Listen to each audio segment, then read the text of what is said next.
El concepto de tradición es uno de los más desvalorizados en el lenguaje corriente o incluso en el académico. Tradición puede ser o una costumbre o un lastreo, el pasado, lo viejo, lo que ha caído en desuso, a veces hasta lo exótico. Una definición útil de tradición es la siguiente: es lo que se transmite, lo que nos llega de los que nos anteceden y lo que transmitimos a los que nos siguen, tomando esto como palabra revelada de lo superior, las ciencias de lo externo y de lo interno. Transmisión originada en un ámbito supraindividual, es producto de una revelación divina. La tradición se remonta al mismo origen del hombre, en donde cada civilización busca llevarla a cabo en sus vidas y de esta forma vivir en armonía con la manifestación universal, que se expresa en la naturaleza y en el hombre como parte de ella, viviendo en contacto con lo superior. La tradición entonces se le relaciona con la transmisión y recepción de mensajes, es decir, con doctrina, creencia, sabiduría y revelación. Podemos ver que la tradición ha tomado distintas formas de acuerdo a culturas particulares. Dentro de la tradición se encuentran los símbolos que no son de hechura humana, y por medio de estos se puede tener acceso a un conocimiento y una realidad más allá del hombre, conocimiento que tiene que ver con la manera de percibirse como parte del universo. La tradición conlleva una serie de prácticas y rituales iniciáticos como métodos y reglas, a través de los cuales un aspirante a ella puede convertirse en hombre de conocimiento, siendo preciso morir y renacer para convertirse en un hombre nuevo, un hombre consciente y haciendo su vida conforme a principios superiores, y en ese actuar, ir adentrándose en el misterio que representa ser parte de un todo.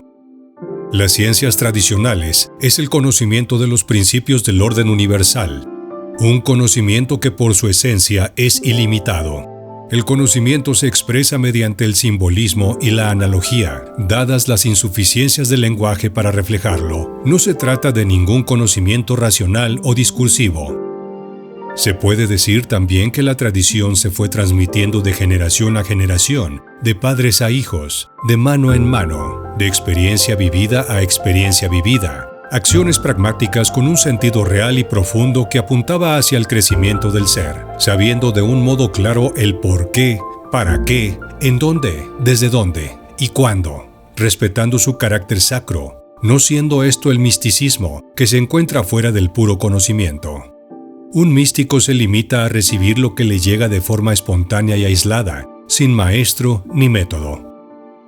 La tradición ha sido llevada de acuerdo a la tonalidad de cada cultura y época, indagando en los últimos tiempos. Podemos ver que aún quedan vestigios de culturas que conservan la tradición, ya que es ahí en donde se trata de preservarla en sus haceres, en el ámbito social, artístico, educativo, familiar, etc., independientemente de sus formas de organización y actitudes propias de cada pueblo.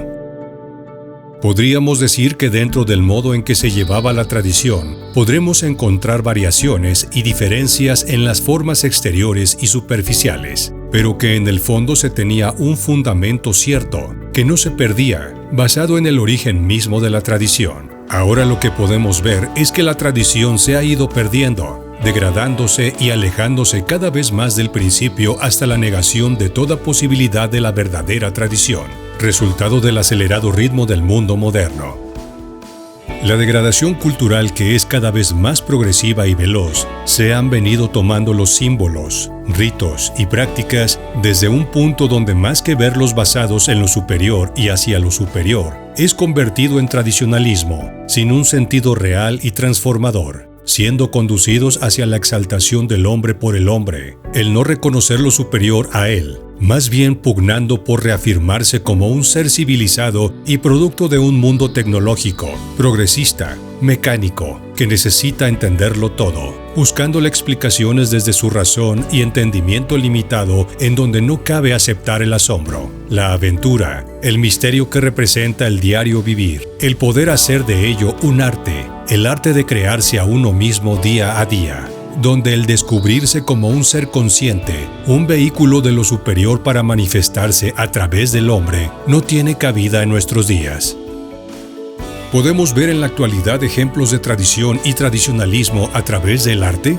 Si es que ha ido creciendo buscando manifestar como en un principio lo superior, sirviendo como un puente para plasmar lo espiritual, o más bien, ha ido degenerándose hasta un punto en donde no se expresa más que un sinsentido y un desorden como es la civilización moderna. Tradicionalmente en ciertas culturas y épocas cuando construían sus templos, hogares, etc., podemos ver que la orientación de las ventanas, puertas, techos, cúpulas, torres, decoración y más buscaban evocar cierta energía y orden. De esta forma lograr una armonía y poder manifestar lo espiritual. Y en las construcciones modernas podemos ver que es la funcionalidad, la practicidad, la economía, la que determina su construcción. ¿Qué te inspira a estar parado frente a una de estas construcciones? El tradicionalismo no reconoce ningún principio superior, por lo tanto, no tiene ningún medio de entendimiento con la tradición. Para que pudiera tenerlo, tendría que estar dirigido hacia lo superior, y eso es precisamente de lo que carece el tradicionalismo. La transmisión de la tradición se ve afectada ya que es reemplazada por una modernidad basada en lo contingente y lo circunstancial. Las ciencias tradicionales devienen en experimentales, es decir, dejan de estar conectadas por un principio superior para estar sujetas a la prueba. Se aleja del polo de la esencia para descender a la substancia, a lo material, de la cualidad a la cantidad. En esta particular época de la humanidad se está avanzando hacia lo inferior. La tradición aún se puede encontrar en ciertos grupos aislados, pero actualmente predomina alrededor del mundo el tradicionalismo. Se ve la incapacidad de comprender los principios universales de los cuales todo depende ya los que la tradición nos lleva a vivir. Por un lado, se sitúa a los elementos diferenciadores en las sociedades tradicionales, por ejemplo, las sociedades de castas, hablando de aptitudes personales, adscripción familiar y desigualdad natural entre personas y jerarquías sociales, que es una clara analogía de la jerarquía espiritual. Por otro lado, se examinan los elementos diferenciadores de un tradicionalismo que proclama la libertad, igualdad y fraternidad, usando como método una homogeneización que reduce lo superior a lo inferior y deduce lo superior de lo inferior. Esta es precisamente la base de las diferencias sociales en las sociedades de clases, su base material, riqueza material y fuerza bruta material. Con estas dos herramientas pueden dominar las clases superiores a las inferiores, dejando a la tradición a un lado y poniendo en su lugar al tradicionalismo, que es una simple tendencia, una aspiración vaga que no supone ningún conocimiento real en el desarrollo mental moderno, provocando concepciones fantasiosas y quiméricas desprovistas de todo fundamento serio, llegando a imaginar y formar pseudo-religiones que no han existido y que carecen de principios, y dando como resultado una nueva contribución al desequilibrio. En oposición al conocimiento tradicional, podemos encontrar una gran variedad de pseudo-religiones inspiradas, dirigidas por gentes que se abrogan facultades de hombres de conocimiento. Sus falsas teorías son presentadas como verdaderas, teorías que se reforman y se multiplican en nuestros tiempos, todas ellas buscando lo nuevo, lo último en conocimiento, lo más adecuado al movimiento del mundo moderno, y cuyo movimiento se aleja cada vez más del principio tradicional. ¿Cómo puede buscarse lo nuevo del conocimiento, alejándose cada vez más de la tradición, alejándose del espíritu y viviendo desde lo puramente material, chato, plano, donde más que sublimar, se rebaja a lo terrenal y conocido? Esta quizás sea la tarea más difícil hoy día, preservar la tradición, reconocer que vivimos en un mundo donde no predomina el tradicionalismo. ¿No crees que sería interesante revisar desde nuestro interior? ¿Ver cómo se vive en un mundo mecánico y sin ningún sentido real? Hay que darnos cuenta que es preciso despertar del tradicionalismo y buscar retornar a la tradición, creando una vida en pos de lo superior.